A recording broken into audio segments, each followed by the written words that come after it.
Harus pakai ini lagi dong? Oh iya. Baik. Karena kenapa? Dokter itu, Bu, kalau baru datang ke pasiennya aja, dokternya senyum, 80% udah sembuh pasiennya. Bahagia, kok gak akai dokternya? Senang aku. Apalagi diobatin. Baru pertama senyumnya aja, magic, Bu. Coba saya dikasih senyum yang paling indah. Mana? Coba 80 derajat ya senyumnya. Bapak dokter ayo dong. Mana senyumnya? Masya Allah. Tabassumuka fi wajhi akhika sadaqah. Udah sedekah.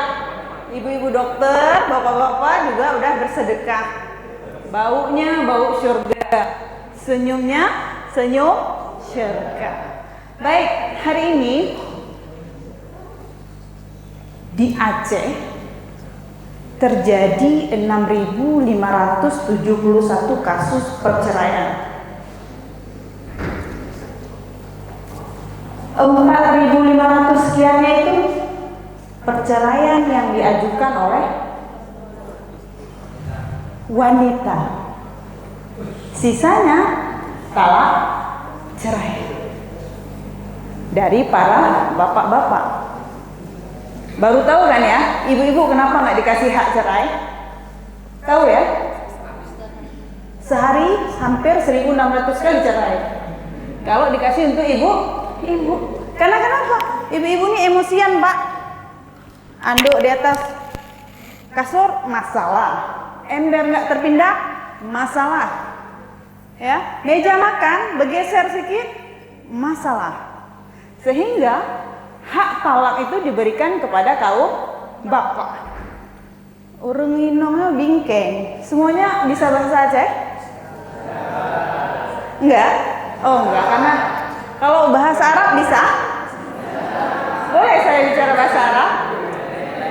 Boleh ya? Alhamdulillah. Baik, saya takalamu bil lughah Arabiyah. Oh, loh, tadi minta. Ya. Jadi hari ini penyebab kebanyakan perceraian itu adalah tentang nafkah, duit, piti, nggak ada piti, nggak ada, nggak ada hanape.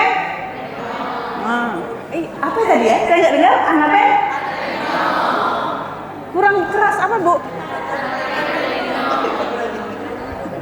Itu baru ya, mulhadat baru ya, vocab baru untuk saya. Baru hari ini saya tahu. Berarti kurang update saya. Nah, jadi kebanyakan itu karena faktor ekonomi. Nafkah permasalahannya. Duit. Nggak ada duit. Jadi hampir rata-rata kasus perceraian itu karena faktor ekonomi. Baik, hari ini insya Allah kita akan sharing sama-sama tentang bagaimana Islam menawarkan konsep nafkah bersama saya. Perkenalkan, saya Cut Endang Puspasari, nama lahirnya. Ya, gede kali, udah nih, udah tertulis rupanya. Nama saya Cut Endang Puspasari.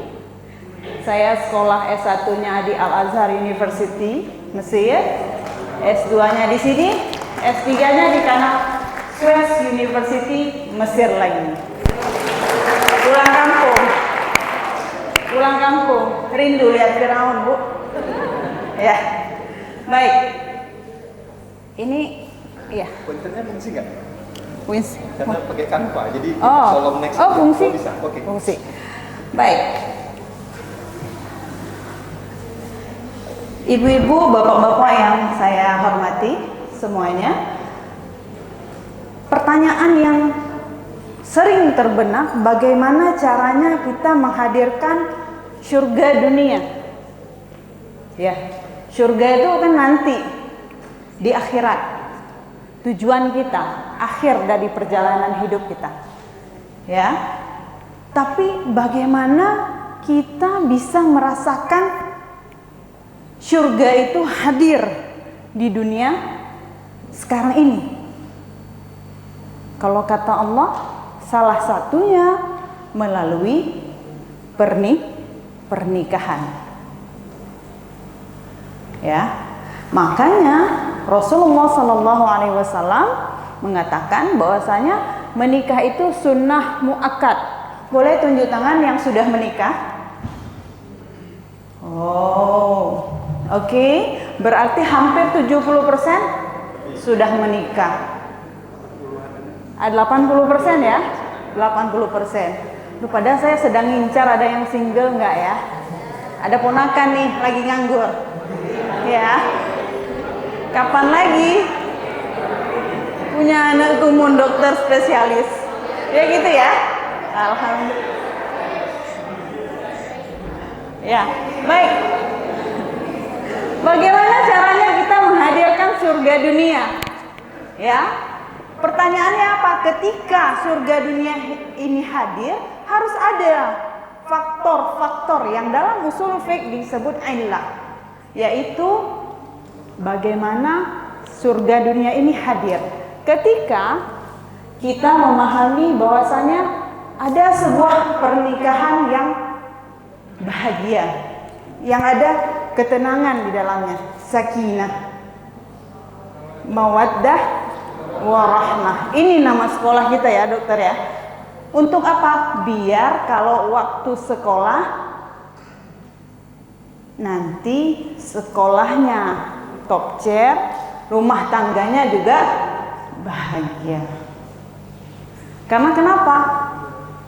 Terus terang ini sesuai dengan pengalaman pribadi juga. Ketika sekolah ini berat jenderal. Ya, berat ya. Nggak ada sekolah yang ringan. Semua sekolah itu berat, ya. Kemudian rentan terjadi perselisihan. Apalagi saya tuh waktu itu jauh, suami tinggal di sini, saya pergi dengan anak bungsu ke Mesir. Saya tinggalkan. Jadi untuk mempertahankan sebuah rumah tangga itu berat. Menggapainya gampang. Kawin, nikahnya gampang. Mempertahankannya yang berat. Ada yang sudah pernikahannya 20 tahun? Belum ya? Dokter ya dok? Iya. Yang 15 tahun udah? Belum? 10 tahun? Udah ada? Oh Masya Allah. Berat nggak Bu? Berat nggak? Beratnya pakai banget atau berat aja?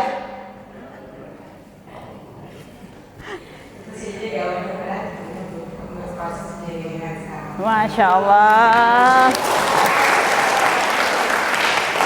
Yang kayak gini nih calon penghuni surga, mar'atun sholihatun qanitat. Udah dokter, istri solihah, Masya Allah. Mudah-mudahan kita semua menjadi wanita solihah dan pria solih. Amin.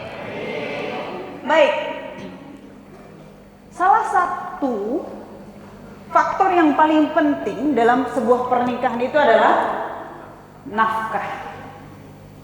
Ibu-ibu senang nih kalau bicara nafkah, ya enggak? Bapak-bapak yang ketar-ketir, aduh. Ya, jadi bicara nafkah adalah bicara tentang kebutuhan, baik secara material maupun non material. Ini bicara soal uang, bukan cuma soal uang, tetapi ada yang material, ada yang non material. Maka nafkah itu terbagi dua, Bu. Zahir dan batin. Yang terlahir, yang batin. Sama kayak ibadah juga, Bu. Ada yang zahir, ada yang batin. Zahir itu seperti apa kalau ibadah? Sholat, mengaji, ya, bersedekah. Tapi yang batin, Bu, salah satunya seperti menjenguk orang sakit. Banyak kan pahalanya ya? Jenguk orang sakit terus ya dokter ya? Ya, visit terus kan? Banyak pahalanya. Ya, menjenguk orang sakit itu adalah salah satu amal ibadah batin. Yang mana nampaknya biasa saja, tapi Allah mengganjar pahalanya begitu besar. Gak ada orang sakit yang gak senang dijenguk. Ya enggak? Semua orang sakit senang dijenguk walaupun bawa pisang satu sisir. Ya. Baik. Sekarang kita kembali lagi nafkah yang terpenuhi. Nafkah zahir dan nafkah yang batin. Berbicara tentang nafkah itu asal katanya dari anfaqa yunfiqu, artinya mengeluarkan, infak, sedekah. Sedangkan secara definisinya nafkah adalah sesuatu yang dikeluarkan untuk keluarga. Jadi nafkah itu ada terbagi 3, Bu. Yang bapak-bapak, ibu-ibu. Yang pertama, nafkah karena disebabkan oleh ikatan perkawinan. Contoh, nafkah bapak kepada ibu, kepada istrinya. Yang kedua, siapa lagi yang wajib kita nafkahi, Bu? Anak, ya. Itu masuk nafkah karena kekerabatan, ya, talian darah, ya, orang tua dan anak. Kemudian yang ketiga itu nafkah seorang pemilik budak, ya, kepada budaknya, ya.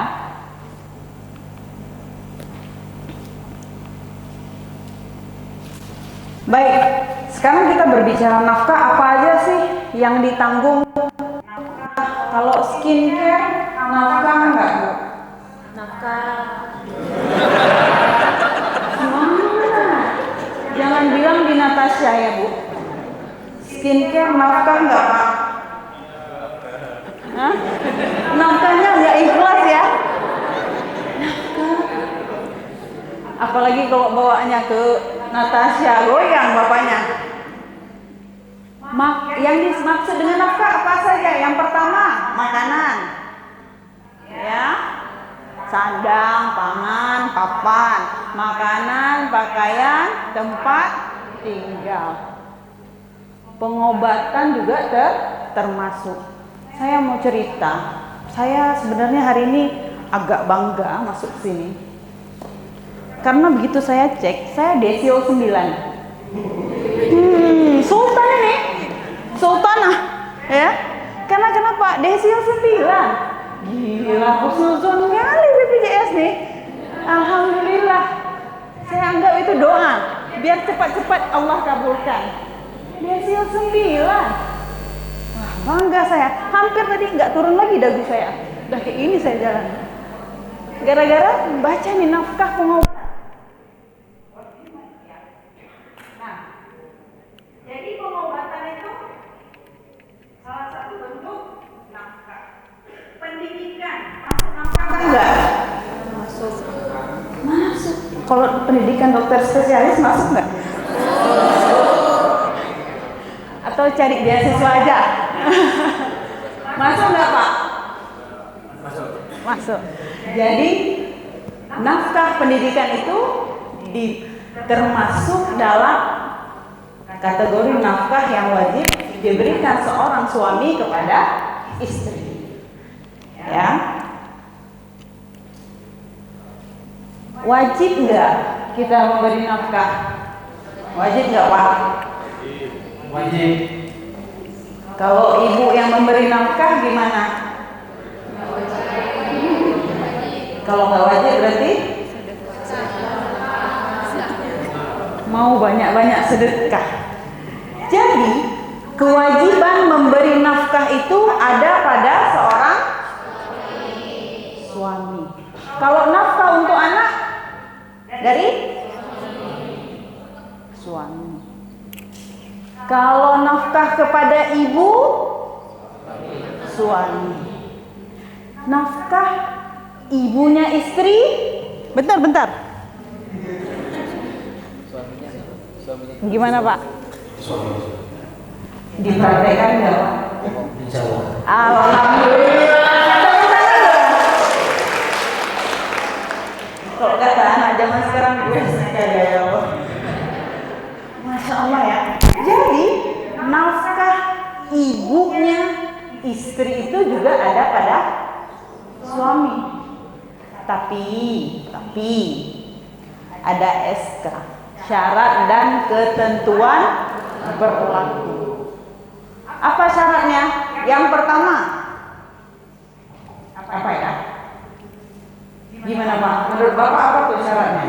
Yang pertama, kenapa nafkah itu menjadi wajib? Yang pertama, jika ibunya dari istri tidak ada yang nafkahin lagi. Oke, mantap.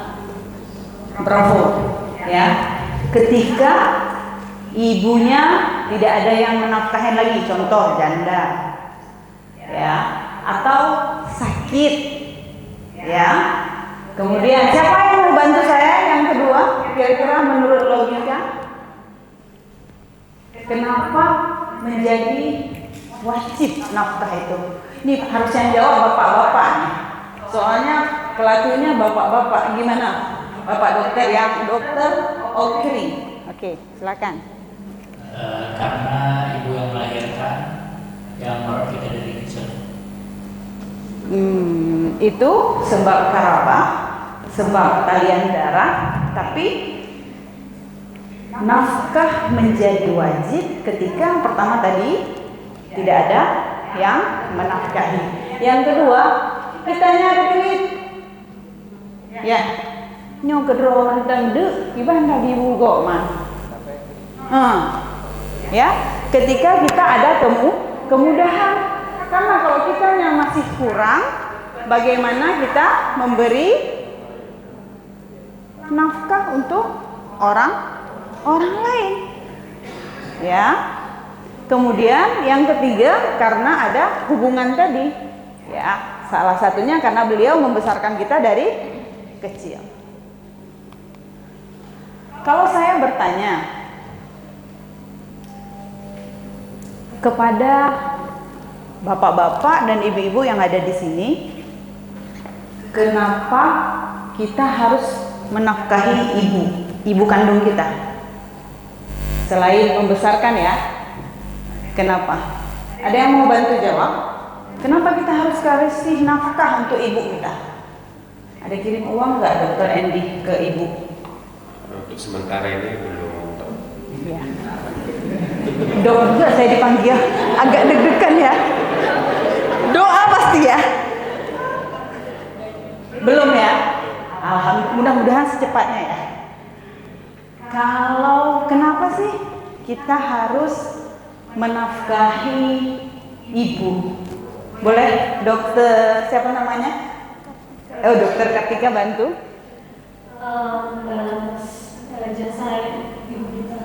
Membalas jasa ibu. Satu lagi, coba dokter yang pakai kacamata di belakang. Kenapa Dokter Firza?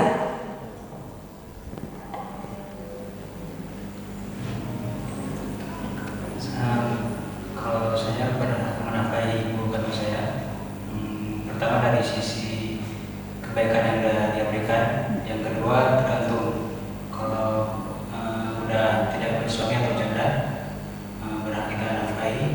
Jika ibu saya sudah mampu, maka saya hanya menyisihkan sedikit Uang jajan aja. ya, uang jajan. Oke. Saya sekarang. Baik, terima kasih. Masya Allah, ini keren-keren semua nih, anak-anak sayang ibu semua ini. Dalam sebuah hadis dikatakan, riwayat Sahih Bukhari, Ana Aisyah, anta, artinya apa? Kamu, ya, kamu semua, wa maluka, dan semua yang kamu miliki, liwaladika, punya orang tuamu. Jadi nggak boleh pelit-pelit ya, besti ya, sama orang tua. Karena kenapa?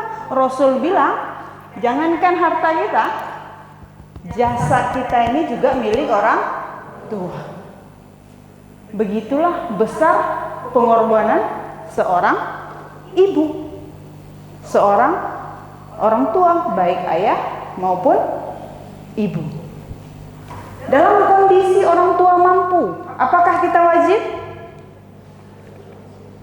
Kayak tadi Dokter Firza bilang, kalaupun tidak seluruhnya, tetapi kita menyisihkan sedikit untuk kehidupan beliau.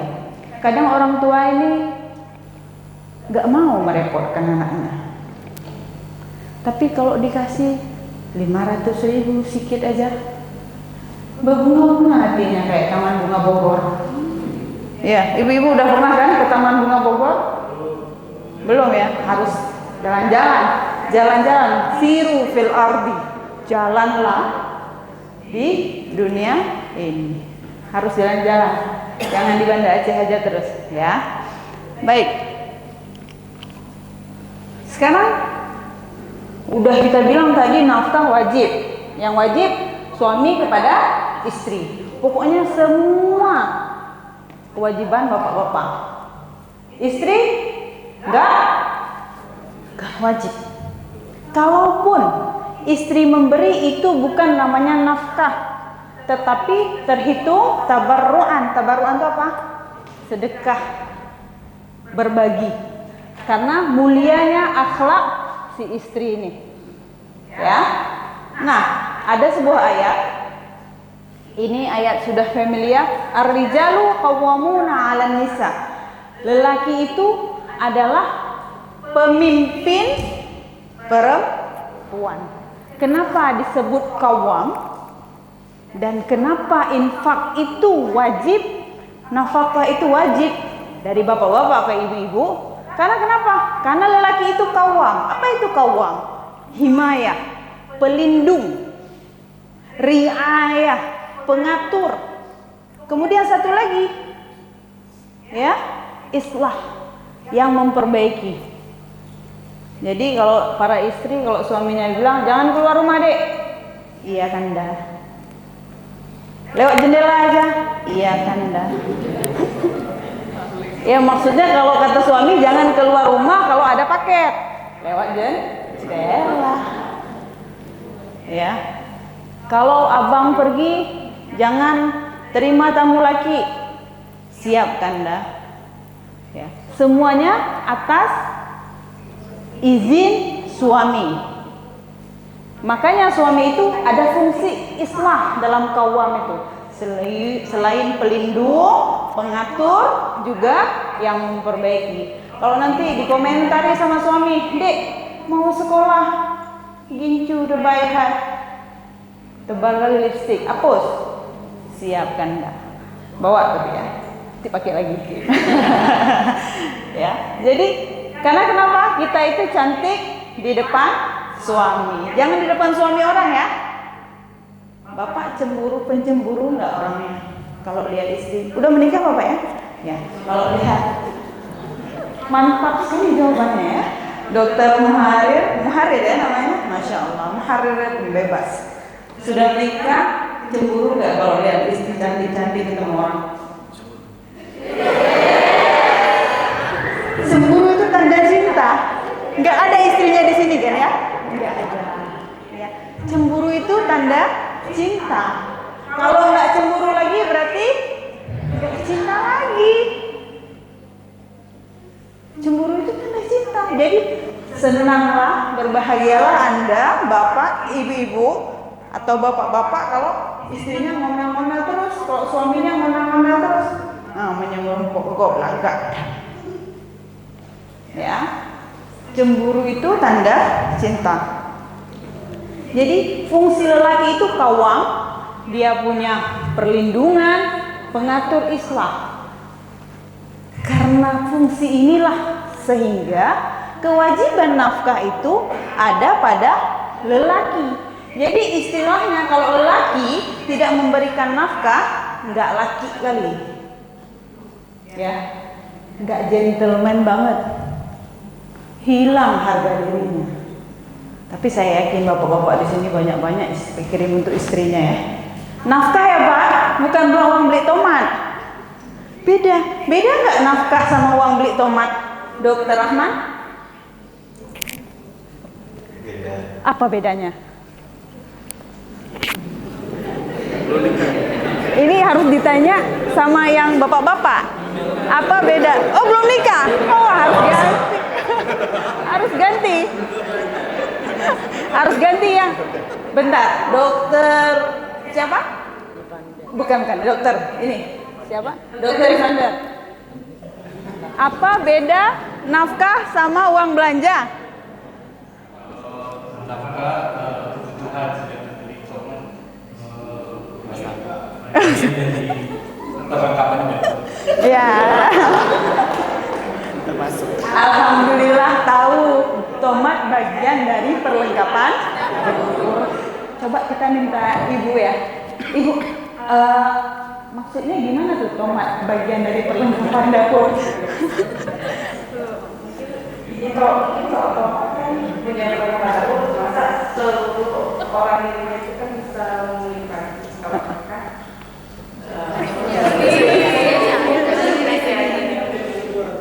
Jadi kalau tomat untuk kebutuhan geluh, kalau nafkah untuk bentar, saya tanya lagi nih, belok lagi. Ini Dokter Yunanda sudah menikah? Alhamdulillah. Selama ini bedain nggak antara nafkah dan uang belanja? Alhamdulillah, saya bedain. Kebutuhan istri, kebutuhan istri, kebutuhan rumah. Ya. Maaf, monogami, nggak ada rencana poligami. Ya. Jadi nafkah dan kebutuhan sehari-hari itu berbeda. Nafkah itu hanya kebutuhan istri, meliputi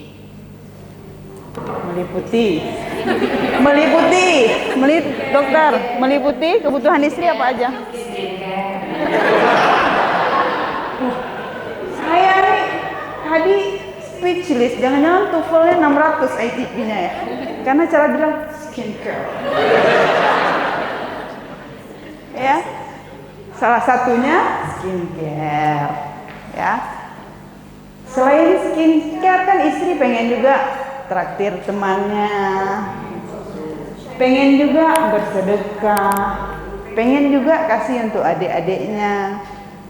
Ya, istri juga punya keluarga, sehingga nafkah dan kebutuhan sehari-hari harus diberikan. Jangan kasih uang 2 juta, listrik situ, BDM situ, belanja di situ. Udahlah, kayak gini istrinya, kurus. Tapi saya nggak gitu, walaupun kurus, tenang aja.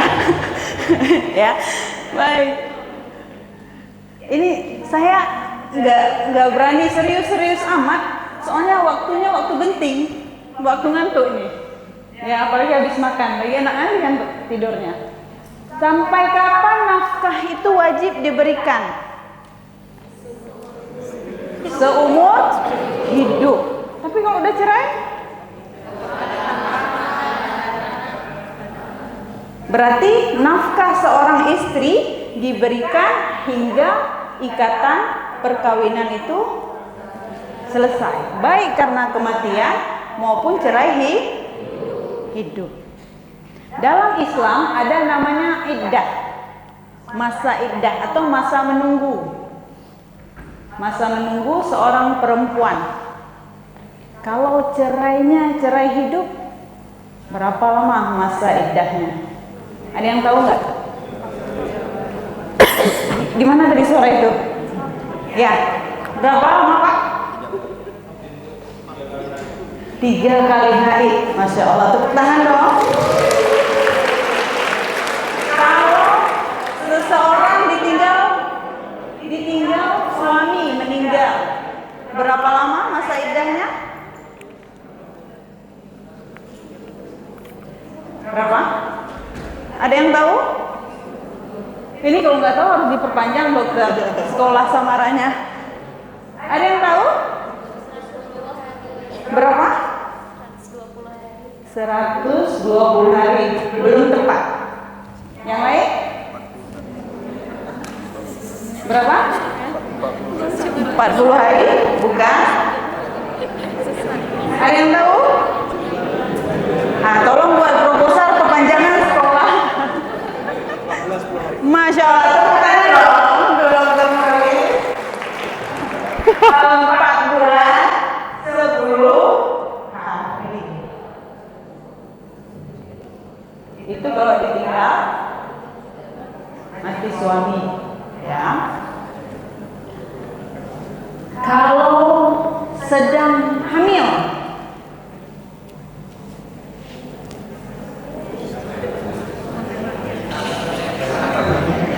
Kalau sedang hamil, enggak, maksudnya bercerai dalam keadaan hamil. Iddahnya, masa tunggunya sampai lahir. Jadi bapak-bapak wajib memberikan nafkah sampai anak lahir. Menyusui kayak mana tuh yang kasih protein untuk mamanya?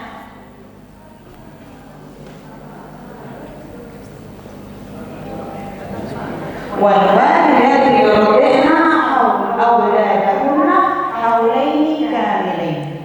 Jadi menyusui itu dianjurkan 2 tahun. Selama masa menyusui, bapak-bapak wajib menafkahi si mantan istri. Kalau istri udah pasti. Kalau nggak nafkahi istri bisa nggak buka pintu. Itu lain lagi, implikasi dunianya lain lagi, ya. Jadi selama dia menyusui, dia kan butuh kebutuhan ya, yang tersier, ya. Pakaiannya mungkin dulu ukuran S, sekarang XL, karena sudah gemoy, ya, sehabis melahirkan. Jadi ini semua menjadi kewajiban para suami, ya, sampai menyusui. Baik, ini ayatnya tidak saya bahas lagi, saya skip saja. Nah, ini menarik. Berapa sebenarnya sih jumlah nafkah itu? Kita tanya sama ibu-ibu. Karena yang paling semangat kalau bicara nafkah, ibu-ibu. Berapa banyak ibu? Ini sudah menikah? Oh belum. Ganti pertanyaannya. Oh tapi boleh, wannabe. Pengennya dapat nafkah berapa? Sebanyak-banyak.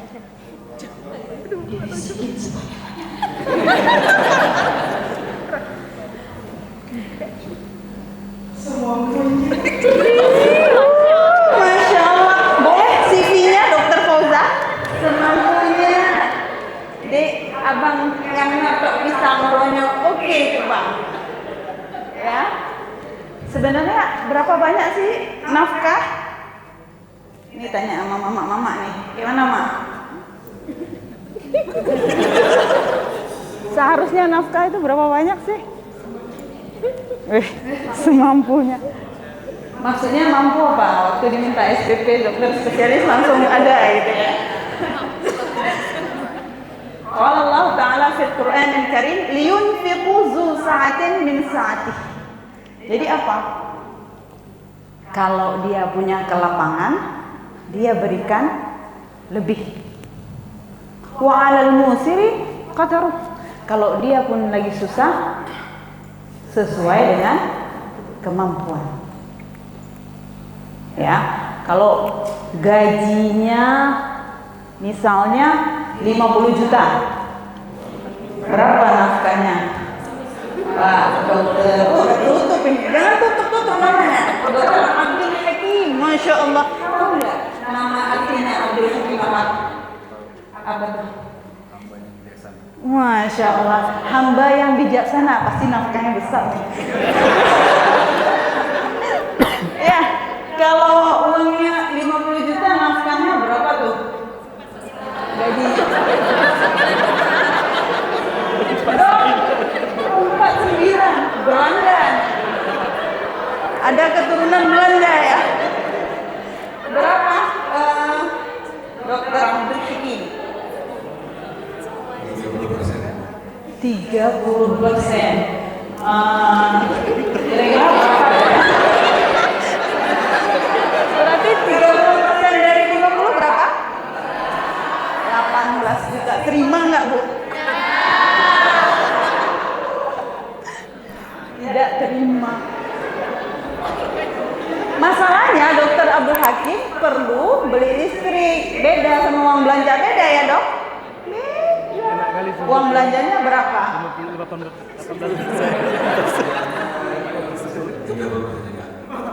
Uang belanja 30%, nafkah 30%, 40% lagi kemana dok?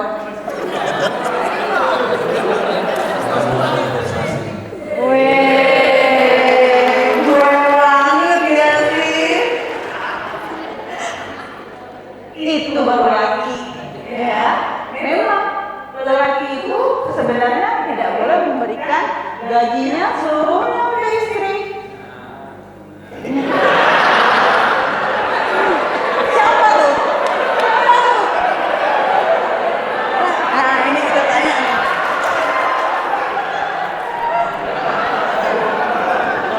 Gimana nih, dokter? Siapa namanya maaf? Rahmat. Dokter Rahmat, maka berapa kalau dari 50 juta?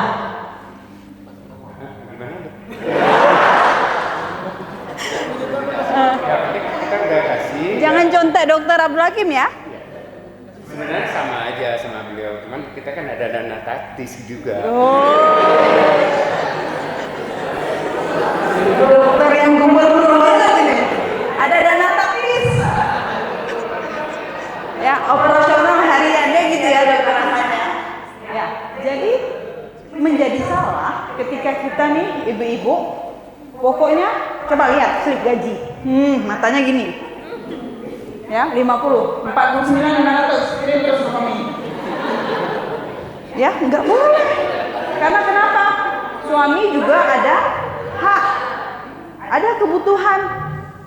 Dia kan ada juga orang tuanya, adiknya, teman-temannya, belum lagi investasi jangka panjang.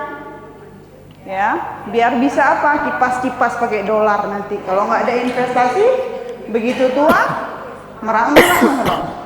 Tahu ya, merang-merang itu definisinya apa? Susah. Saya sangat menyarankan kita tua dengan kepala tegak. Dalam artian tidak mengharap belas kasih dari anak. Biar apa? Biar ada keadilan di dalam kita membesarkan anak-anak. Kenapa? Banyak kasus terjadi. Contoh, ada 5 orang anaknya. Yang lebih mapan 1 atau 2. Dia selalu support orang tua. Sehingga orang tua pasti hatinya lebih condong. Sehingga apa? Nggak ada itu keadilan di antara anak-anak. Itu adalah puncak keributan. Awal mula daripada ributnya sanak saudara kita berkeluarga.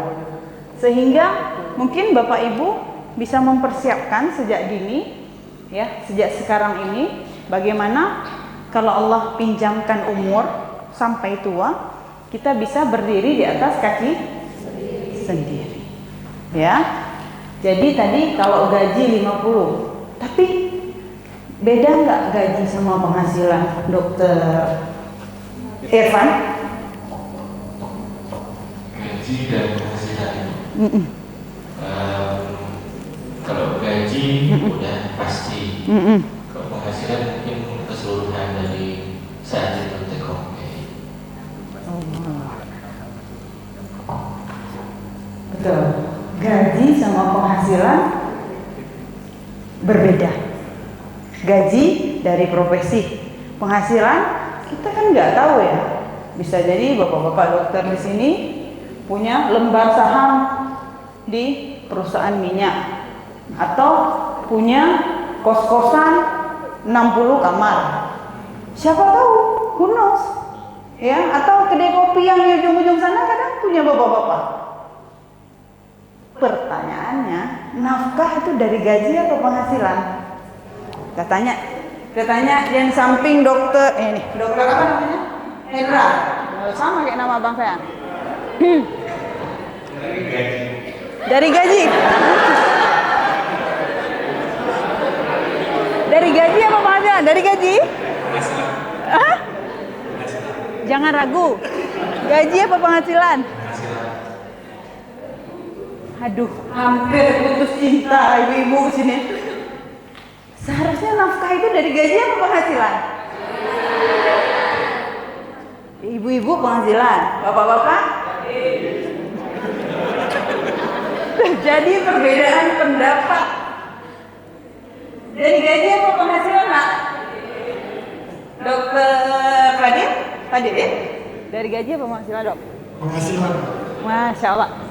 Jadi nafkah itu dari penghasilan, Pak. Gaji 5 juta, penghasilan 150 juta.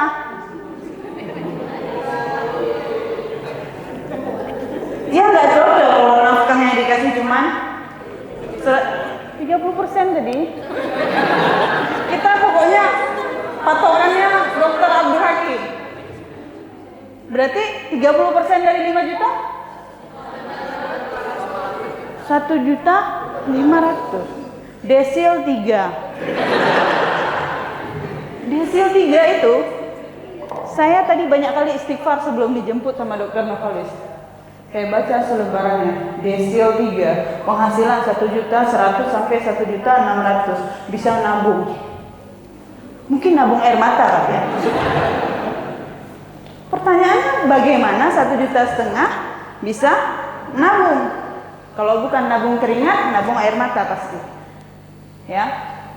Jadi nafkah itu dari penghasilan. Istri pengen cantik nggak istrinya? Dokter, boleh saya nampak namanya? Panjang nih, Alin. Pengen loh, pengen dulu. Udah 2, ini sekali lagi jadi dokter betulan. Kayak mana cara daftarnya, Dok? Jadi para bapak-bapak pengen istrinya cantik, modalin. Ya, kalau ada cantik. Jadi kalau seandainya sang istri ingin pembantu, nafkahnya dari yang belum. Dokter, maaf, saya lihat Rahman. Udah tadi, nggak apa-apa lagi. Kalau pengen membantu, nafkahnya dari siapa? Dari suami. Nanti kalau ada suami yang menjawab, orang lain juga nggak pakai pembantu. Ngapain mama pakai pembantu? Jadi kita lihat kehidupan sebelumnya ya. Kalau dia kehidupannya biasa, dilayani oleh pembantu, maka sang suami wajib memberikan nafkah untuk pembantu tersebut.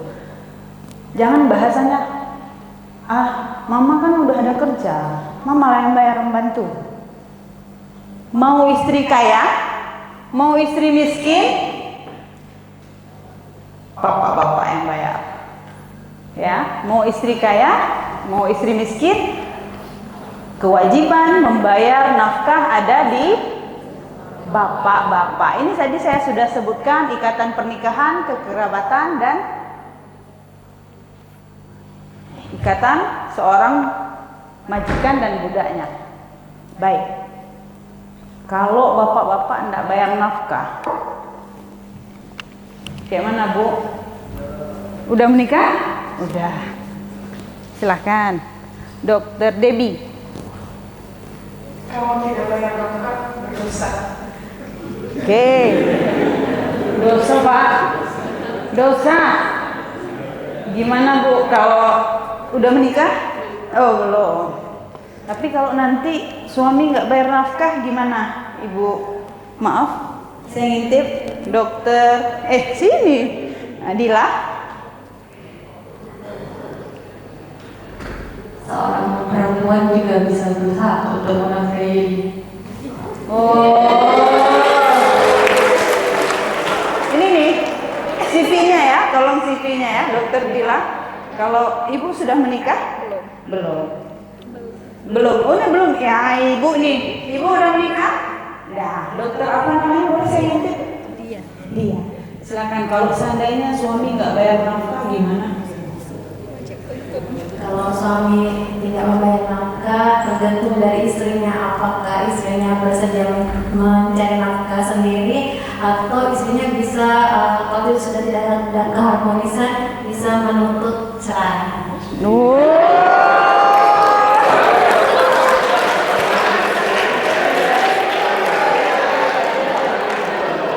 Nafkah apa nih yang nggak dikasih? Nafkah material atau non material?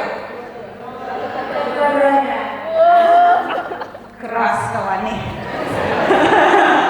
Ya, Bapak Ibu yang Allah sayangi, yang saya hormati, ketika seseorang tidak memberi nafkah yang hukumnya wajib, maka dia berdosa. Dan ibu-ibu, perempuan berhak menuntut di pengadilan.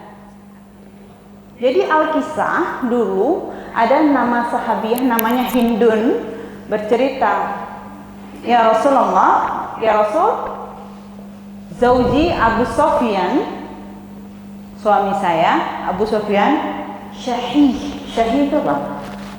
Kri, tulo, tungki. Ya, kira-kira dalam bahasa Acehnya sangat-sangat pelit, sehingga dia tidak memberikan kebutuhan yang cukup untukku dan waladi dan anakku. Apa kata Rasul? Khudh ma yakfika, ambil yang mencukupi kebutuhanmu dan anakmu. Jadi boleh ngambil, bukan mencuri namanya, tapi mengambil bil ma'ruf, dengan kebaikan. Karena nggak dikasih, kita paksa dikit, kita ambil terus, dan itu diperbolehkan. Menang banyak kan, ibu-ibu kan? Kalau ada suami pelit, ya, tapi saya yakin dokter-dokter di sini baik-baik semua, dermawan, ya, pakai maksilah tawilah, dermawan, ya, nggak ada yang pelit sama istrinya, ya, karena kenapa? Nah, ini yang paling penting. Baca dong, boleh minta tolong dibaca. Siapa yang? Nah, ini Dokter Fitriana, Nisa Fitriana. Sebaik-baik kalian adalah yang paling baik terhadap keluarganya atau istrinya, dan aku adalah yang paling baik di antara kalian terhadap keluargaku. Masya Allah.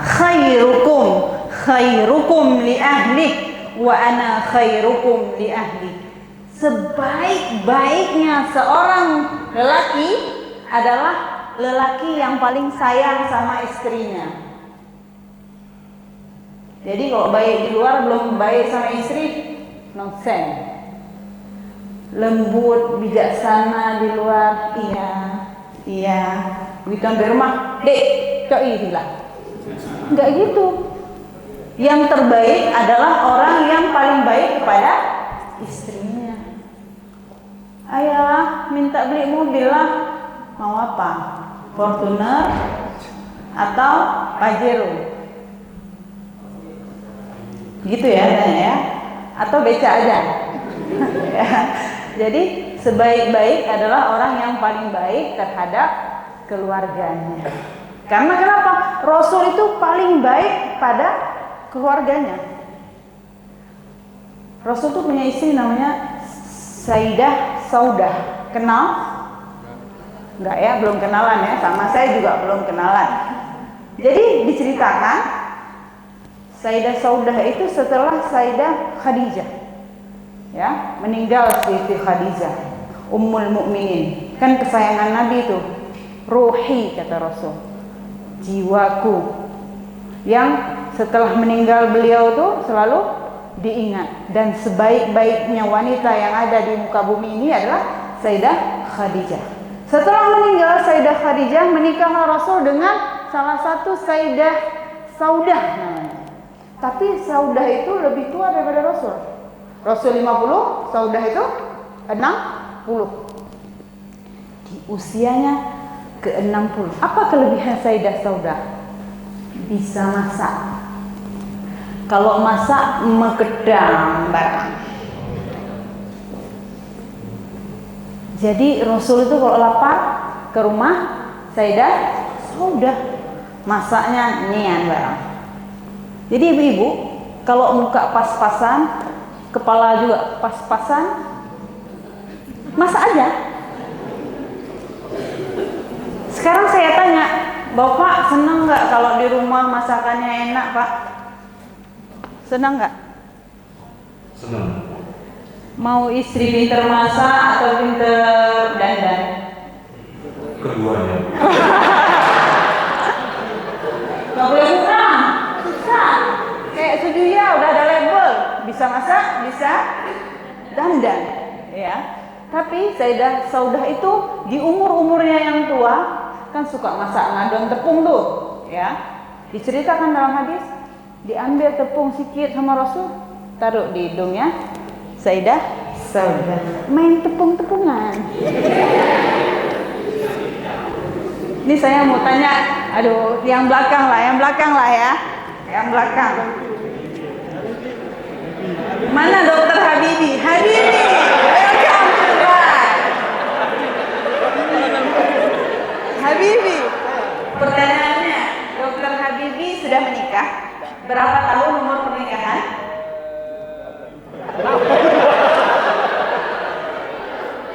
Itu istri pertama, nah.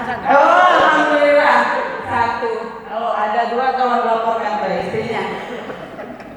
Jadi, kapan terakhir romantis sama istri?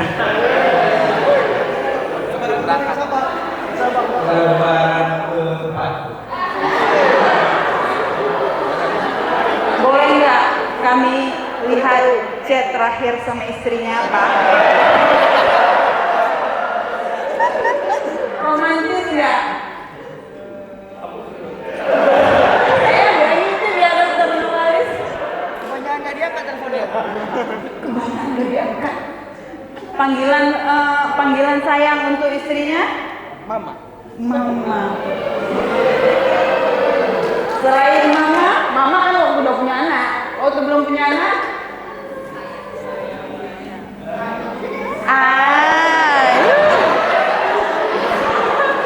Ada lagunya tuh, ayangku. Ya, panggilannya Masya Allah, pasti senang banget jadi istrinya. Nanti kasih tahu ya, udah diumumin di sekolah Samara, panggilannya Jadi Rasul itu sangat romantis orangnya, ya. Ibu-ibu sama bapak-bapak di rumah ya, bukan di tempat kerja, di rumah. Kalau tempat kerja suami orang, ya. Di rumah, bapak-bapak juga di rumah bersama istri sendiri. Jangan lupa romantis, ya. Macam-macam dulu waktu kenalan. Biar apa? Itulah Taman Bunga Bogor tuh tetap berkembang di hati. Ya. Suami saya kemarin komentar. Panggilan saya di rumah tuh mami. Anak-anak panggilnya mami. Awalnya mama, gara-gara lihat Little Baby Bass jadi mami. Mudah-mudahan besok nggak nonton Uma takutnya. Jadi panggilannya mami. Saya panggil suami itu sayang. Sayang. Jadi refleks waktu di jalan-jalan atau beliau kami sama backgroundnya, ya. Jadi waktu mau ke masjid, beliau kebetulan imam. Sayang, mukanya langsung merah. Mami, jangan panggil sayang di depan kawan-kawan, gitu ya. Tapi sayang itu, romantis itu harus tetap dipupuk, ya. Nanti pulang beli tepung terigu ya Bu ya. Mau main tepung-tepungan, ya. Main tepung-tepungan. Baik. Udah habis waktunya dong? Masya Allah. Oke. Memang menyenangkan sekali berbicara sama Ibu Bapak. Baik, demikian dulu presentasi saya. Semoga banyak manfaatnya. Kita lanjutkan di sesi sharing, atau nggak ada sesi lagi? Udah habis waktu kita? Boleh satu pertanyaan. Satu pertanyaan. Ada yang mau? Ada yang mau tanya? Atau udah tercerahkan semuanya? Ya? Ada yang ingin ditanyakan? Oh, udah tercerahkan Dok. Ya, sudah dipahami semua ya? Ada pertanyaan saya tanya terakhir kali? Nggak ada? Kalau nggak ada, alhamdulillah, mudah-mudahan banyak manfaatnya, bisa diambil manfaat, tapi yang paling penting diamalkan. Karena teori tanpa praktek nonsens. Sama kayak ibu-ibu ya, bapak-bapak juga belajar teori, kalau nggak praktek, nggak magang, nggak oke. Ya, baik, mudah-mudahan ada manfaatnya. Saya mohon maaf kalau ada salah kata. Usi nafsi wa iyyakum bitaqwallah. Assalamualaikum warahmatullahi wabarakatuh. Alhamdulillah.